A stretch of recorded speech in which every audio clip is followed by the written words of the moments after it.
Very very good morning प्यारे बच्चों। आज हम लेके आए हैं सामाजिक विज्ञान का। जैसा कि आप लोग जानते हैं लगातार पेपर आपके चल रहे हैं, तो आज सामाजिक विज्ञान का एमसीक्यू क्वेश्चन है। और इतने क्वेश्चन अगर आप तैयार कर लेते हैं तुरंत के तुरंत याद कर लीजिए, आज भर का समय है तो पक्का है इस क्वेश्चन में से आपके जो 20 नंबर क्वेश्चन, जो 20 नंबर एमसीक्यू के होते हैं वो ज़रूर आपको मिल जाएंगे। ठीक है, तो देर नहीं करेंगे, बढ़ते हैं पहले क्वेश्चन की ओर। पहला इम्पॉर्टेंट क्वेश्चन है कि फ्रांस में गणतंत्र की घोषणा कब की गई थी, किस वर्ष हुई? तो याद रखिएगा 1848 ईस्वी में। कब हुई थी? 1848 ईस्वी में। चलिए नेक्स्ट क्वेश्चन की ओर आगे बढ़ते हैं। हमारा दूसरा क्वेश्चन की तरह हमारा दूसरा क्वेश्चन कर रहा है कि यंग इटली सोसाइटी का संस्थापक कौन था? तो आंसर है आपका मेजनी था। ये इम्पॉर्टेंट है, आएगा यंग इटली सोसाइटी, तो इसका याद रख लीजिएगा मेजनी। जैसे जो जो क्वेश्चन हम बता रहे हैं उनको आप याद करते चलिए, कल के ऊपर मत छोड़ें क्योंकि कल ही तो पेपर है। अगला है फ्रांस की क्रांति हुई थी, यानी कि फ्रांसीसी क्रांति का प्रारंभ किस वर्ष हुआ? तो याद रखिए 1789 में हुआ था फ्रांसीसी क्रांति का। ठीक है, फ्रांसीसी क्रांति का शुभारंभ 1789 में। अगले क्वेश्चन की ओर बढ़ते हैं। हमारा अगला क्वेश्चन है कि राष्ट्रवाद का प्रारंभ जिस देश से हुआ वह है, यानी कि राष्ट्रवाद का प्रारंभ सर्वप्रथम किस देश से हुआ? क्वेश्चन को घुमा सकता है, इसलिए केवल आप राष्ट्रवाद का प्रारंभ समझ लीजिए तो फ्रांस है। कब से? फ्रांस से। ठीक है, चलिए अगले क्वेश्चन की ओर आगे बढ़ते हैं। अगले क्वेश्चन की ओर आगे बढ़ते हैं। हमारा अगला क्वेश्चन क्या कर रहा है कि नेपोलियन का संबंध किस देश से था? जी हाँ, नेपोलियन का संबंध किस देश से था? तो ये इसका संबंध फ्रांस से था। किससे था? फ्रांस से था। चलिए बढ़ते हैं नेक्स्ट क्वेश्चन की ओर। हमारा अगला क्वेश्चन, जी हाँ थोड़ा क्वेश्चन ज़्यादा है इसलिए जल्दी जल्दी चल रहे हैं। ठीक है, चलिए अगले, लेकिन सब इम्पोर्टेंट क्वेश्चन है। नेपोलियन की पराजय कब हुई? एक तो पहला पूछा कि नेपोलियन का संबंध किस देश से था, और दूसरा प्रश्न है नेपोलियन से रिलेटेड कि इसकी पराजय कब हुई? तो याद रखिएगा 1815 ईस्वी में हुई थी। ठीक, फिर है ऑटो वान बिस्मार्क। जी मोस्ट इम्पॉर्टेंट क्वेश्चन है, ऑटो वान बिस्मार्क का संबंध किस देश से था? तो याद रखिएगा इनका जो संबंध था वो जर्मनी से था। किससे? जर्मनी से था।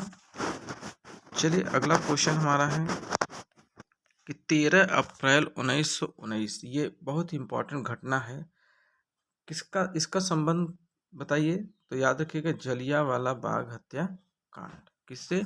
जलियांवाला बाग हत्या कांड से है इसका संबंध। ठीक है, चलिए अगले प्रश्न की ओर बढ़ते हैं। हमारा नेक्स्ट प्रश्न है कि महात्मा गांधी दक्षिण अफ्रीका से वापस कब लौटे? ये प्रश्न बार बार आया है, कई बार आया है, गांधी जी का प्रश्न है, और ये आप एकदम अभी के अभी तुरंत याद करिए कि महात्मा गांधी दक्षिण अफ्रीका से वापस कब लौटे थे? तो याद रखिएगा 1915 में। कब लौटे थे? 1915 में वापस लौटे थे। ठीक है, चलिए अगले प्रश्न की ओर बढ़ते हैं। महात्मा गांधी ने असहयोग आंदोलन कब प्रारंभ किया? देखिए इसमें एक क्वेश्चन ये पूछ सकता है कि असहयोग आंदोलन किसने शुरू किया? तो याद रखिए महात्मा गांधी ने। कब शुरू किया था? तो 1920 ईस्वी में। कब शुरू किया था? 1920 ईस्वी में। ठीक है, चलिए अगले प्रश्न की ओर बढ़ते हैं। हमारा अगला प्रश्न है पूना पैक्ट। जी हाँ, पूना पैक्ट किन दो नेताओं के बीच हुआ था? तो याद रखिएगा गांधी जी और डॉक्टर भीमराव अंबेडकर जी के बीच में हुआ था पूना का पैक्ट। ठीक, केवल यही दो नेताओं के बीच में हुआ था। हमारा अगला प्रश्न है सविनय अवज्ञा आंदोलन कब चलाया गया? तो याद रखिएगा 1930 में चलाया गया। सविनय अवज्ञा आंदोलन कब चलाया गया? 1930 में चलाया गया। ठीक है, हमारा नेक्स्ट क्वेश्चन है कि चौरी चौरा कांड। जी हाँ, चौरी चौरा कांड किस वर्ष घटित हुआ था?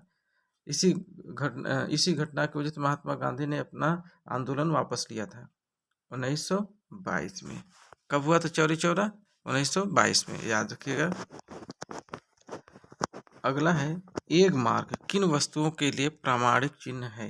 तो एग मार्क जो एक प्रतीक होता है, एक साइन होता है जो खाने पीने की वस्तुओं के लिए होता है, अर्थात खाद्य पदार्थ। अब आप इसको ऐसे भी याद करो, देखो एग माने क्या होता है? एग माने होता है अंडा। एग माने अंडा, और अंडा को क्या किया जाता है? खाया जाता है, यानी खाद्य पदार्थ है। अंडा क्या है? खाद्य पदार्थ है। तो याद रखिएगा एग मार्क जब आ जाए तो ये एग माने अंडा यानी खाने की वस्तु है, तो इसलिए खाद्य पदार्थ का होल मार्क लगाया जाता है, प्रमाणिक चिन्ह होता है एग मार्क। ठीक, चलिए अगला है सूचना पाने का अधिकार यानी RTI। RTI जो सूचना पाने का अधिकार होता है वो कब पारित किया गया, तो याद रखिएगा अक्टूबर 2005 में, यानी कि राइट टू इंफॉर्मेशन 2005 में। हमारा अगला प्रश्न है कि विश्व व्यापार संगठन का मुख्यालय कहाँ है, तो याद रखिएगा जिनेवा में है। कहाँ है? जिनेवा में। हमारा अगला प्रश्न है सर्वप्रथम विश्व व्यापार संगठन यानी कि WTO किसके द्वारा शुरू हुआ, तो WTO किसके द्वारा शुरू हुआ? विकसित देश के द्वारा। किसके देश के द्वारा? विकसित देश के द्वारा शुरू किया गया। अगला प्रश्न है विश्व व्यापार संगठन, जी हाँ, विश्व व्यापार संगठन की स्थापना कब हुई? ठीक है, क्या वो 1 जनवरी 1993 में या 1 जनवरी 1995 में या 1 जनवरी 1990 में या 1 जनवरी 1985 में? तो अब आपको बताना है इसका सही आंसर क्या है। तो याद रखिए 1 जनवरी 1995 में। ठीक है, यह आपका सही आंसर है। चलिए बढ़ते हैं अपने अगले प्रश्न की ओर। हमारा अगला प्रश्न है विदेशी व्यापार यानी जो विदेश से व्यापार होता है वो किनके मध्य होता है, तो विदेशी का मतलब विदेश यानी 2 देश, एक अपना देश और जिस देश के साथ व्यापार हो रहा है वो दूसरा देश, तो जो दूसरा देश होगा तो क्या हो जाएगा? वो विदेश हो जाएगा। इसलिए 2 देशों के मध्य जो व्यापार होता है उसे विदेशी व्यापार कहते हैं। भारत में जीविका का प्रमुख स्रोत क्या है, तो याद रखिएगा जो भारत है एक कृषि प्रधान देश है। कैसा देश है? कृषि प्रधान देश है। इसमें प्राथमिक जो है कृषि होता है और यही जीविका का मेन स्रोत है। अधिक से अधिक लोगों का जीवन जो है कृषि पर निर्भर है। अगला प्रश्न है हमारा कौन सा क्षेत्र सबसे अधिक रोजगार देता है, तो याद रखिएगा प्राथमिक क्षेत्र जिसमें कृषि भी आता है हमारा। ठीक है, प्राथमिक क्षेत्र ही हमें सबसे ज़्यादा रोजगार देता है। चलिए हम बढ़ेंगे अपने अगले प्रश्न की ओर। भारत में सबसे अधिक शिशु मृत्यु दर, जहाँ पे सबसे अधिक बच्चों की मृत्यु होती है वह 2 राज्य पूछ रहा है, तो याद रखिएगा उड़ीसा और मध्य प्रदेश। कौन? दो राज्य हैं, उड़ीसा और मध्य प्रदेश। यहाँ पे बच्चों की जो मृत्यु होती है बहुत अधिक होती है। GDP से क्या तात्पर्य है? जी हाँ, GDP GDP से क्या तात्पर्य है, तो जान लीजिए सकल घरेलू उत्पाद। कैसा? सकल घरेलू उत्पाद। GDP से हमारा यही तात्पर्य है। बढ़ते हैं अपने नेक्स्ट क्वेश्चन। ये सब दोस्तों साथियों ये सब क्वेश्चन इंपॉर्टेंट है, आपको जरूर आने चाहिए। निम्नलिखित में से कौन सा संगठन मानव विकास रिपोर्ट तैयार करता है, तो याद रखिएगा UNDP। UN अगर इंग्लिश में आ जाए तब भी ऐसे आ सकता है UNDP। ये तो इस प्रकार से UNDP को भी याद कर लीजिए। मानव विकास रिपोर्ट को क्या करता है? तैयार करता है। ठीक है, हमारा अगला प्रश्न क्या कह रहा है? हमारा अगला प्रश्न कह रहा है कि प्रति व्यक्ति आय से, जी हाँ, प्रति व्यक्ति आय से आपका क्या तात्पर्य है, तो याद रखिएगा राष्ट्रीय आय में जनसंख्या को भाग देकर प्राप्त आय। ठीक, यानी कि ग ऑप्शन हमारा एकदम सही जवाब है। चलिए यही सब क्वेश्चन परीक्षा में आते हैं। चलिए अगला है हमारा मानवाधिकार दिवस। जी हाँ, मानवाधिकार दिवस कब मनाया जाता है, तो मानवाधिकार दिवस तो आप जानते ही हैं कि 10 दिसंबर को मनाया जाता है। और इसी के साथ एक क्वेश्चन और पर्यावरण दिवस, तो याद रखिएगा पर्यावरण दिवस 5 जून को मनाया जाता है। ठीक, तो दोनों क्वेश्चन इंपॉर्टेंट हैं, इनको याद कर लीजिए। अगर आप इतने MCQ याद कर लेते हैं तो आपके 20 नंबर तैयार हो जाएंगे। नेपाल में लोकतंत्र की स्थापना कब हुई थी, तो आंसर है आपका कि नेपाल में लोकतंत्र की स्थापना 2008 में हुई।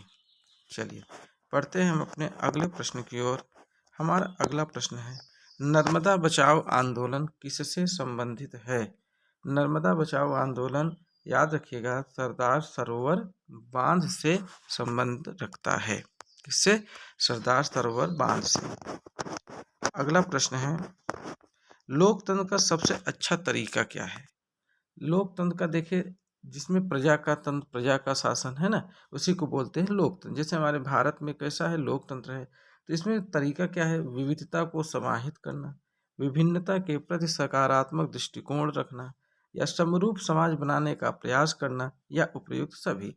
तो ये सभी हो जाएगा क्योंकि सभी जरूरी हैं, है ना, सभी अच्छे तरीके होते हैं लोकतंत्र के लिए। चलिए बढ़ते हैं अपने नेक्स्ट क्वेश्चन की ओर, जो कि बहुत ही चुनिंदा प्रश्न है। यस, मोस्ट इंपॉर्टेंट लगा लीजिए इसको, मोस्ट इंपॉर्टेंट लगा लीजिए। क्या कि काले दस्ताने और बंधी मुट्ठियां किसकी प्रतीक थीं? तो याद रखिएगा, अश्वेत शक्ति की। किसकी? अश्वेत शक्ति की। श्वेत माने सफेद, अश्वेत माने काली शक्ति की। चलिए बढ़ते हैं, अगला प्रश्न है, ग्रामीण स्तर पर संचालित प्रशासन को क्या कहते हैं? तो याद रखिएगा, स्थानीय प्रशासन। जो ग्रामीण स्तर पर संचालित होते हैं उनको बोला जाता है स्थानीय प्रशासन। चलिए, ये हमारा सामाजिक विज्ञान का दूसरा क्लास है। अभी इसके बाद एक क्लास आपके लघुत्तरीय, दीर्घोत्तरीय, विस्तृत और मैप, उसके क्वेश्चन आएंगे। भारत में पंचायती राज की स्थापना हुई थी। तो भारत में पंचायती राज की स्थापना कब हुई थी? तो याद रखिएगा 1992 में हुई थी। कब हुई थी? 1992 में। चलिए बच्चों, ज़रा सा जल्दी पढ़ना है क्योंकि क्वेश्चन ज़्यादा हैं। बेल्जियम की राजधानी क्या है? तो याद रखिएगा ब्रुसेल्स। क्या है? बेल्जियम की राजधानी ब्रुसेल्स है। तो इसलिए इसको कंप्लीट कर लीजिए और याद कर लीजिए, कल के लिए मत छोड़िए, कल ही तो पेपर है, बस आज भर आपके पास समय है। बेल्जियम में किस प्रकार की सरकार है? तो याद रखिएगा सामुदायिक सरकार है। कैसी सरकार है बेल्जियम में? सामुदायिक सरकार है। चलिए बढ़ते हैं अपने अगले क्वेश्चन की ओर। श्रीलंका एक देश है, किस प्रकार का देश है श्रीलंका? श्रीलंका एक द्वीपीय देश है। कैसा है? द्वीपीय। ठीक है, तो याद रखिएगा श्रीलंका एक द्वीपीय देश है। चलो बच्चों आगे बढ़ते हैं, याद करते चलिए। बिल्कुल, देश की अखंडता तथा एकता के लिए क्या आवश्यक है? तो याद रखिएगा सत्ता की साझेदारी आवश्यक है। ये देश की अखंडता को और एकता के लिए बहुत इंपॉर्टेंट है। क्या? सत्ता की साझेदारी। चलिए बढ़ते हैं, दो राज्यों के बीच वस्तुओं का आदान प्रदान कहलाता है। क्या कहलाता है? दो राज्यों के बीच वस्तुओं का आदान प्रदान? जी हाँ, राष्ट्रीय व्यापार कहलाता है। भाई जो व्यापार करते हैं राज्यों के बीच राष्ट्रीय व्यापार, देशों के बीच विदेशी व्यापार। ठीक ना, अभी मैंने ऊपर आपको बताया भी था। फिर भारत का सबसे लंबा, यस ये क्वेश्चन आएगा, भारत का सबसे लंबा राष्ट्रीय मार्ग, राजमार्ग यानी नेशनल हाईवे कौन सा है? याद रखिएगा NH44। NH44, NH से मतलब नेशनल हाईवे, और 44 याद कर लीजिए, सबसे लंबा। बढ़ते हैं अगला, एंथ्रेसाइट का संबंध। तो याद रखिएगा एंथ्रेसाइट का संबंध कोयला से है। किससे है? कोयला से। ठीक है, एंथ्रेसाइट का संबंध कोयला से होता है। बढ़ते हैं अपने नेक्स्ट क्वेश्चन। कोरबा प्रसिद्ध है। जी हाँ, कोरबा। कोरबा भी कोयला के लिए, जैसे एंथ्रेसाइट था वैसे कोरबा एक जगह का नाम है जो कि कोयला के लिए जाना जाता है। ठीक है, प्रसिद्ध है। बढ़ते हैं अपना, मुंबई हाई प्रसिद्ध। जी हाँ, मुंबई हाई ये प्रसिद्ध है। किस लिए प्रसिद्ध है? तो याद रखिएगा तेल शोधक कारखानों यानी पेट्रोलियम के लिए। किसके लिए प्रसिद्ध है? तेल शोधक कारखानों यानी पेट्रोलियम के लिए। कौन? मुंबई हाई। देखिए खनिज पदार्थ के क्वेश्चन जो होते हैं बहुत इंपॉर्टेंट बन जाते हैं, वो सब आते हैं, तो इसलिए खनिज पदार्थ वाले क्वेश्चन जरूर याद करिए। अंकलेश्वर किसके उत्पादन के लिए प्रसिद्ध है? तो याद रखिएगा अंकलेश्वर पेट्रोलियम के लिए प्रसिद्ध है। किसके लिए? पेट्रोलियम के लिए। चलिए बढ़ते अपने नेक्स्ट क्वेश्चन को। हमारा अगला क्वेश्चन, झरिया। यस, झरिया प्रसिद्ध है। ये भी किसके लिए? कोयला के लिए ही प्रसिद्ध है झरिया भी। ठीक है, चलिए बढ़ते हैं अपने अगले प्रश्न। हमारा अगला क्वेश्चन क्या कर रहा है? ब्राजील में, जी हाँ कहाँ? ब्राजील में स्थानांतरित कृषि को क्या कहा जाता है? तो ब्राजील में जो स्थानांतरित कृषि होती है उसको रोका कहा जाता है। क्या कहा जाता है? रोका कहा जाता है। और ये कहाँ? ब्राजील में बोला जाता है। हम लोगों के यहाँ स्थानांतरित बोला जाता है, लेकिन ब्राजील में इसको क्या बोलते हैं? इस प्रकार की खेती को, इस प्रकार की खेती को रोका बोलते हैं। क्या बोलते हैं? रोका। चलिए अगला प्रश्न है कि कर्तन दहन कृषि यानी झूम कृषि निम्नलिखित में किस राज्य में पाई जाती है? तो याद रखिएगा मिजोरम में। कहाँ पाई जाती है? मिजोरम में झूम खेती यानी झूम कृषि।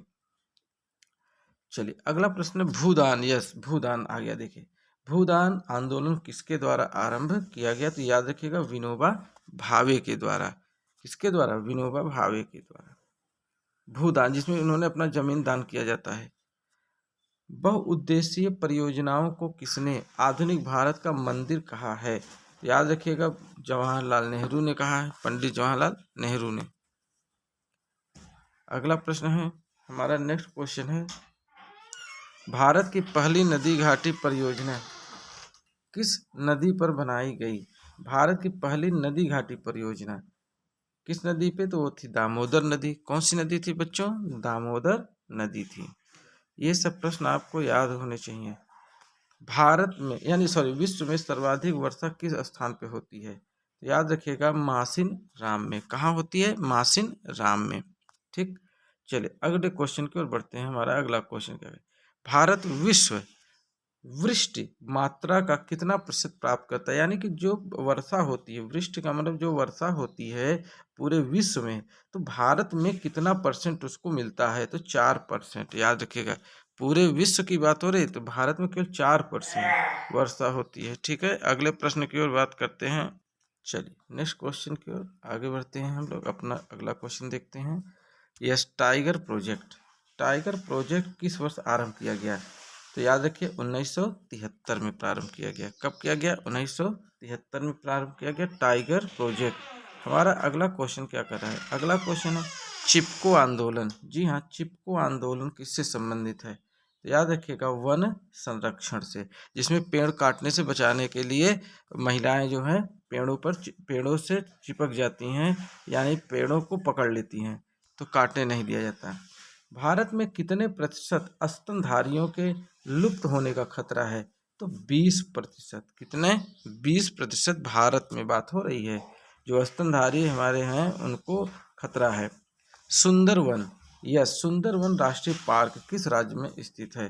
तो याद रखिएगा पश्चिम बंगाल में। किसमें? सुंदरवन पश्चिम बंगाल में। बहुत मोस्ट इंपॉर्टेंट क्वेश्चन है, आएगा। अगला प्रश्न है निम्न में से कौन सा संसाधन पुनः चक्रीय है? यस, पुनः चक्रीय तो वही केवल क्या है? लोहा है। क्या है? लोहा है। ठीक है, जो कि पुनः चक्रीय है। अगला प्रश्न है रियो डी जनेरियो में पृथ्वी शिखर सम्मेलन का आयोजन किस वर्ष हुआ था? याद रखिएगा वर्ष 1992 में हुआ था। कब हुआ था? 1992 में हुआ था। ठीक है, 1992 में। अगला है हमारा कि कपास की खेती के लिए कौन सी मृदा उपयुक्त होती है? तो याद रखिएगा हमेशा कि जब भी कपास अगर अधिक उपजाना है तो उसके लिए काली मिट्टी ही सबसे अच्छी मानी जाती है। कैसी मिट्टी? काली मिट्टी। ठीक, चलिए अगला क्वेश्चन है अनुबंध से रिलेटेड कि अनुबंध व्यवस्था का दूसरा नाम क्या है? तो याद रखिएगा नई दास प्रथा। ये इंपॉर्टेंट क्वेश्चन है, लगा लीजिए नई दास प्रथा। ठीक, अगला प्रश्न है संयुक्त राष्ट्र संघ का मुख्यालय। जी हाँ, संयुक्त राष्ट्र संघ का मुख्यालय कहाँ पर स्थित है? तो वो है न्यूयॉर्क में। कहाँ है? न्यूयॉर्क में संयुक्त राष्ट्र संघ का मुख्यालय। हमारा अगला प्रश्न है जमीन को उपजाऊ, जी हाँ, जमीन को उपजाऊ बनाकर गेहूं व कपास की खेती हेतु कैनाल कॉलोनी कहाँ बसाई गई थी? तो वो बसाई गई थी पंजाब में। बहुत मोस्ट इंपॉर्टेंट क्वेश्चन, इसको याद कर लीजिए। पंजाब में। कहाँ? पंजाब में। बहुत मोस्ट इंपॉर्टेंट क्वेश्चन है। देखते हैं महामंदी का प्रारंभ किस वर्ष हुआ था? जी हाँ, या आर्थिक महामंदी कह सकते हैं या महामंदी। याद रखिएगा 1929 में हुआ था। कहाँ हुआ था? 1929 में। चलिए अगले प्रश्न की ओर। हमारा अगला प्रश्न संयुक्त राष्ट्र संघ की स्थापना, संयुक्त राष्ट्र संघ की स्थापना कब हुई थी? तो याद रखिएगा 1945 में हुई थी। कब हुई थी? 1945 में। अगले प्रश्न की ओर बढ़ते हैं भारत छोड़ो आंदोलन। भारत छोड़ो आंदोलन किसने प्रारंभ किया था? तो वो थे महात्मा गांधी जी, राष्ट्रपिता महात्मा गांधी। ठीक, चलिए हमारे अगले प्रश्न भारतीय राष्ट्रीय कांग्रेस की स्थापना कब हुई थी? तो याद रखिएगा 1885 में। Most important question. राष्ट्रीय कांग्रेस की स्थापना, भारतीय राष्ट्रीय कांग्रेस की स्थापना। चलिए अगले क्वेश्चन की ओर। जी हाँ प्यारे बच्चों, यहीं पे हमारा क्वेश्चन जो है द एंड होता है और हम अपने अगले क्वेश्चन यानी कि अपने अगले क्लास में आप लोगों के लिए लेके आएंगे मोस्ट इम्पॉर्टेंट, जी हाँ मोस्ट इम्पॉर्टेंट अति लघु, अति लघु, लघु और दीर्घ, लघु, अति लघु और दीर्घ और मैप। जी हाँ मैप से रिलेटेड हमारा जो लास्ट क्लास है आज ही मिलेगा आप लोगों को, चिंता मत करिए, ठीक है। आज के आज आपको मिलेगा। तो ठीक है, थैंक यू फॉर वाचिंग, धन्यवाद।